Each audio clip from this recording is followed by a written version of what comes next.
Now, when I said I would be throwing a curveball for the next review, this is what I meant. I know it's odd that I'm skipping ahead to the last Gamera movie ever made, but I want to end Gamera Month with a bang.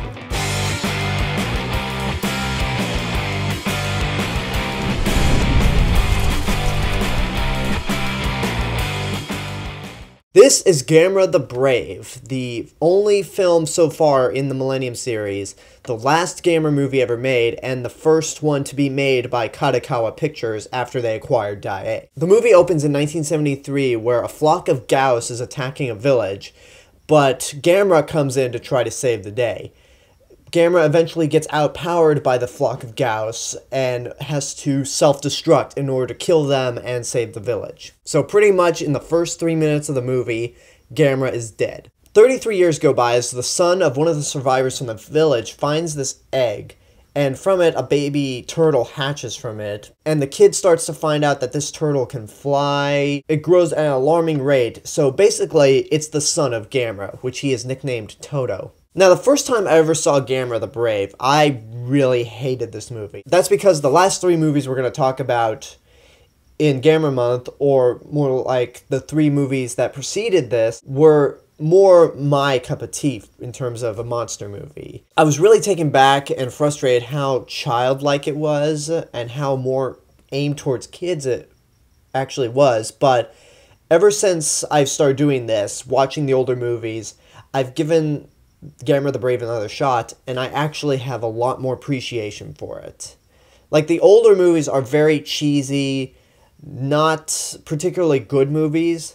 This one is pretty much if you crossed Gamera with E.T. I'm not saying it's as good as E.T., but compared to those other older Gamera movies, this might as well be E.T. You have a little kid who finds this creature that he keeps a secret from his parents, many of the other adults, but only allows his friends in on the secret. The little boy and Toto become really close to each other, as we see it start from a baby turtle to a larger than normal tortoise into basically the son of Gamera. It's more of a bondage story between this little boy and this baby turtle, and it really lends itself to some heartfelt moments, at least as much as you can with a turtle that ends up breathing fire and flying. There is another monster that the son of Gamera ends up fighting in the end, which is named Zetus. It's pretty much a lizard with a frill, a spear tongue, and even though it's more down to earth than some of the other monsters that we've seen in past Gamera movies,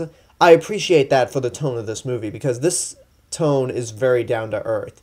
It's aimed for kids, but it's like the Gamera series grew up. It decided to tell a more personal story about this kid growing up with something that's pretty much his best friend. The lead kid in the role is actually pretty good also. He doesn't just shout, "Gamera!" over and over. He's not obnoxious. He's pretty much a kid that is looking after his pet and like goes to great lengths to make sure his best friend is okay.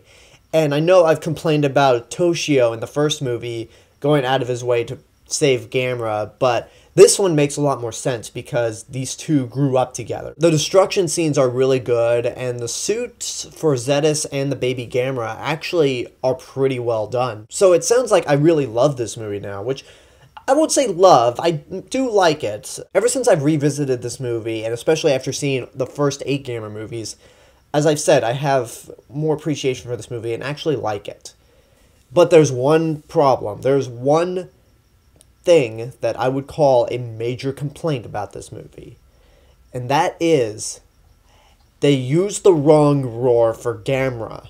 Even when we see the first Gamera in the prologue, they don't have the traditional Gamera roar. They have some generic dragon or dinosaur roar that you hear in a lot of like video games aimed for kids, some direct-to-DVD videos for kids. I mean, this is, let me compare the roars. This is Gamera's traditional roar.